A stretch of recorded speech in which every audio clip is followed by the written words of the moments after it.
Well, well, well. The moment many royal commentators never expected has finally arrived. Meghan, Duchess of Sussex, has responded. After weeks of criticism, headlines, social media debates, and endless commentary about her posting photographs that include Archie and Lilibet, Meghan's team has finally addressed the controversy directly.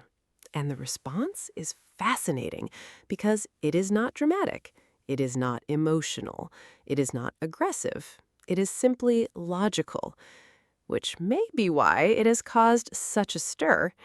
Because once you hear the explanation, the entire controversy starts looking a lot less like a legitimate concern and a lot more like another example of people searching desperately for something, anything, to criticize.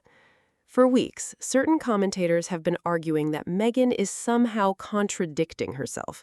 Their claim is that Meghan has spoken publicly about online safety, cyberbullying, protecting children in digital spaces, and the dangers young people face online, while at the same time posting photographs that include her own children. According to critics, that is a contradiction. According to Meghan's team, it is not. And frankly, when you actually look at what she is posting, it is not difficult to understand why. Because here is the detail that keeps getting overlooked. You can't actually see Archie and Lilibet's faces. The photographs Meghan shares are carefully curated. Faces are hidden, angles are carefully chosen, identifying details are limited. The children are present, but their privacy remains protected. That distinction matters. In fact, it's the entire point. Because Meghan has never argued that parents should never post photographs of their children. She has never claimed families must disappear from social media. She has never suggested that sharing family memories is inherently wrong.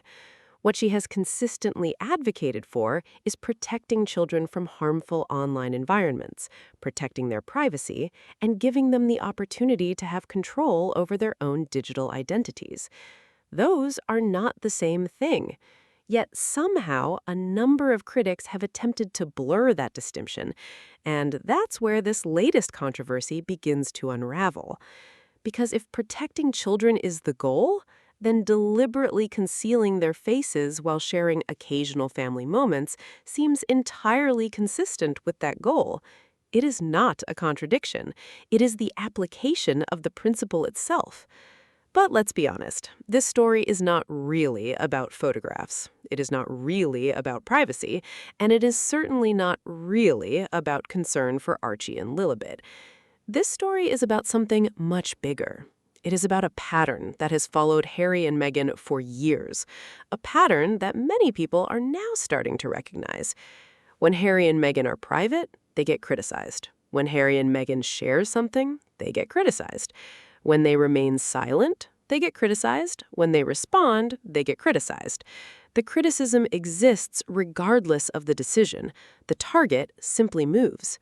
And nowhere is that more obvious than in this latest debate. Think about the sequence of events. For years, certain sections of the media complained that Harry and Meghan were too protective of their children. There were endless articles asking why Archie was rarely seen, questions about Lilibet, complaints about privacy, demands for photographs, speculation about family life. Commentators acted as though they had a personal right to access these children. The argument was simple. Harry and Meghan were supposedly being too secretive, too private, too protective. Then, Meghan began sharing occasional glimpses into family life. Not full access, not invasive content, not magazine spreads, not endless photo albums, just small glimpses. A child running through a garden, a family moment from behind, a holiday memory, a snapshot where faces remain hidden. And suddenly, the criticism changed. Now she was sharing too much. It is almost impossible to take seriously. Imagine complaining that someone never opens a door and then becoming furious because they opened it 3 inches. That's essentially where we are, and the contradiction is becoming increasingly difficult to ignore. Because what exactly are Harry and Meghan supposed to do? If they share nothing, critics complain. If they share something, critics complain. If they explain themselves, critics complain. If they remain silent, critics complain. At some point, a reasonable observer has to ask whether the issue is actually the behavior or simply the people involved. That question becomes harder and harder to avoid. Now, let's talk about what Meghan's response really accomplished. Because on the surface, it was a straightforward clarification. Her team emphasized that there is a difference between sharing family moments and exposing children to public scrutiny, a very obvious difference. A difference most parents understand instinctively. Millions of parents post photographs of their children online. Millions also take steps to protect privacy. Some hide faces. Some avoid posting names. Some limit identifying details. Some keep accounts private. Some share selectively. Modern parenting increasingly involves navigating these questions. How much should I share? How much should remain private? What kind of digital footprint am I creating for my child? These are legitimate concerns, and they are concerns Meghan has spoken about publicly. The irony is that her approach appears remarkably similar to what many parents are already doing. Share carefully, protect privacy, maintain boundaries, preserve family moments. That hardly sounds radical, but because Meghan is involved, it becomes a national debate. And that says more about the debate than it does about Meghan. One of the strangest aspects of this entire situation is the way some commentators behave as though privacy exists only in absolute terms. According to this logic, if a parent shares any photograph whatsoever, they have abandoned all claims to privacy. But that is not how privacy works. Privacy is not a switch. It is not all or nothing. It exists on a spectrum. A family can choose to share some things and keep other things private. A family can celebrate milestones while protecting personal details.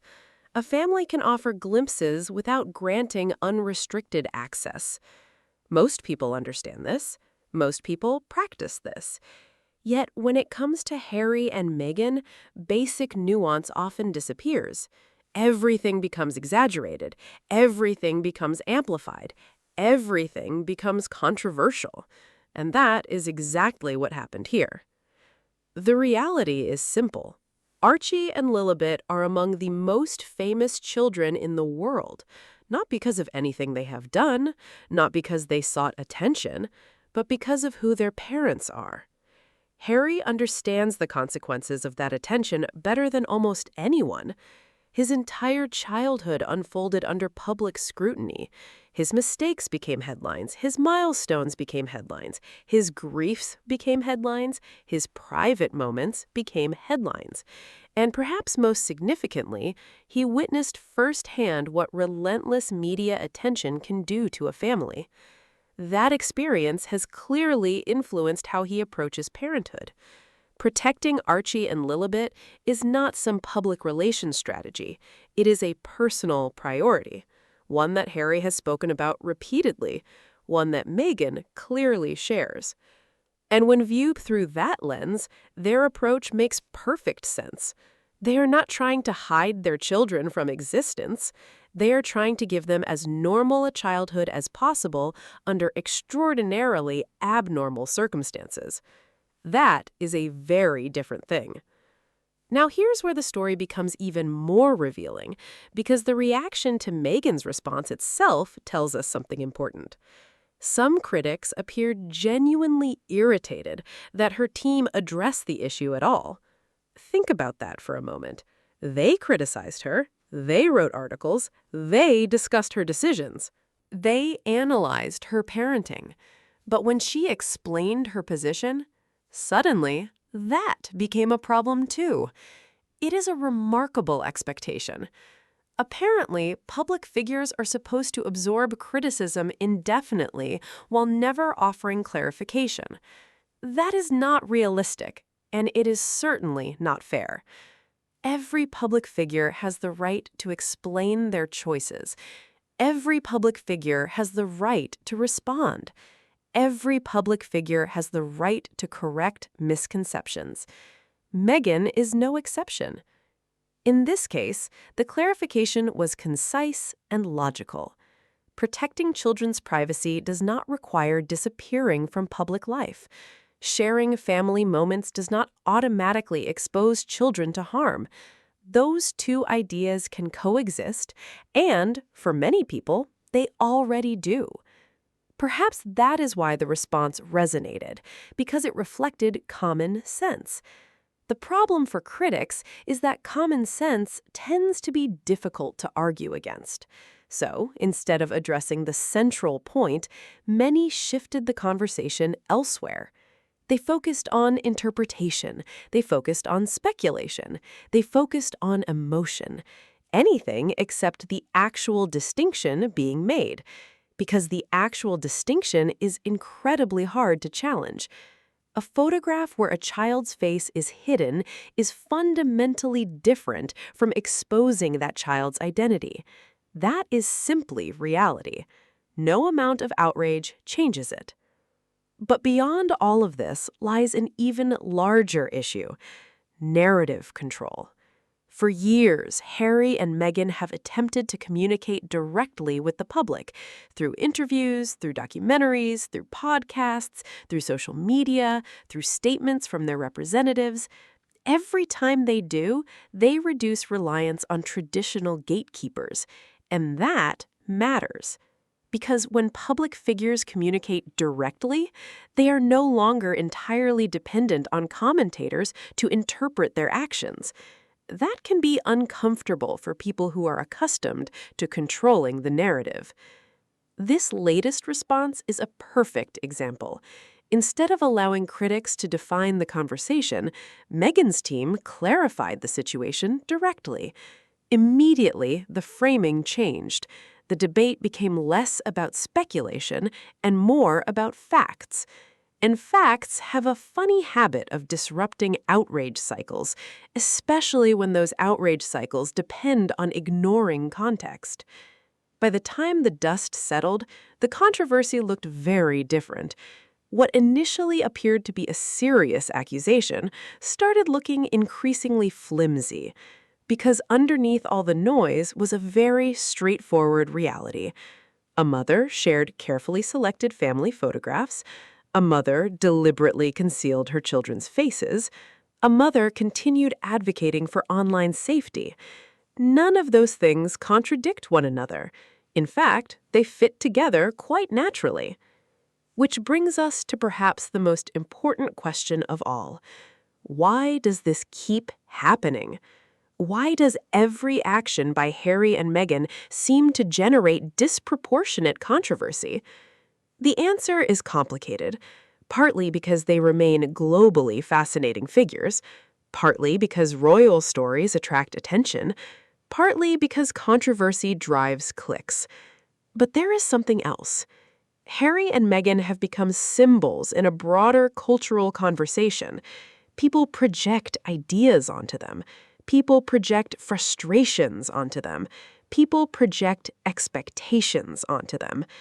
As a result, even the smallest decisions become loaded with meaning. A family photograph becomes a political debate. An Instagram post becomes a media storm. A parenting decision becomes a week-long controversy. The scale often feels disconnected from reality, and yet it continues. What this latest episode demonstrates is that more people are beginning to recognize the pattern. They see the contradictions. They notice the shifting standards. They understand that criticism should at least be consistent. If someone criticizes Harry and Meghan for being too private and then criticizes them for sharing limited glimpses into family life, the inconsistency becomes obvious. Eventually, even casual observers start noticing, and once people notice, it becomes difficult to unsee. That may be why this particular controversy has not landed the way some critics expected, because instead of exposing hypocrisy from Meghan, it ended up highlighting hypocrisy from her critics. The very people who spent years demanding access are now upset by limited access. The very people who complained about secrecy are now complaining about openness. The very people who insisted they wanted transparency are now attacking carefully managed transparency. It is a cycle that becomes increasingly difficult to defend. Meanwhile, Harry and Meghan continue doing what they have been doing all along, raising their family, protecting their children, building their projects, living their lives, and maintaining boundaries where they believe boundaries are necessary. Whether people agree with every decision they make is beside the point. Reasonable people can disagree, but disagreement is different from contradiction, and that distinction matters. Because when Meghan's team finally responded, they did not launch an attack, they did not start a feud, they simply pointed out something that should have been obvious from the beginning. There is a difference between sharing family moments and exposing children to public scrutiny.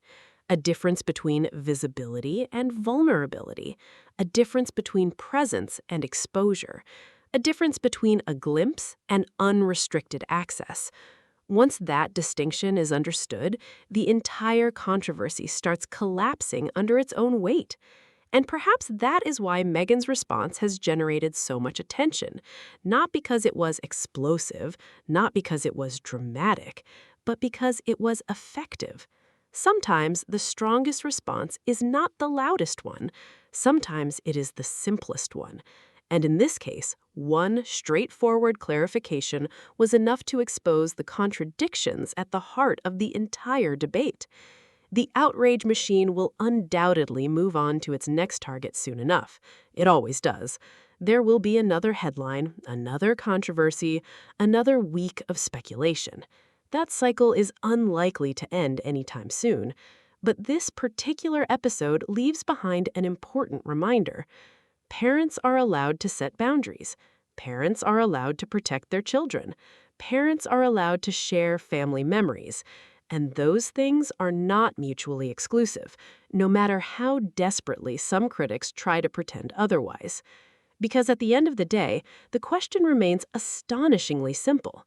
How can someone be accused of exposing children whose identities they are actively protecting?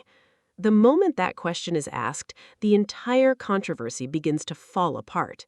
And that's exactly what happened here. Thank you for watching, and I will see you in the next video. Smiley here, and take care.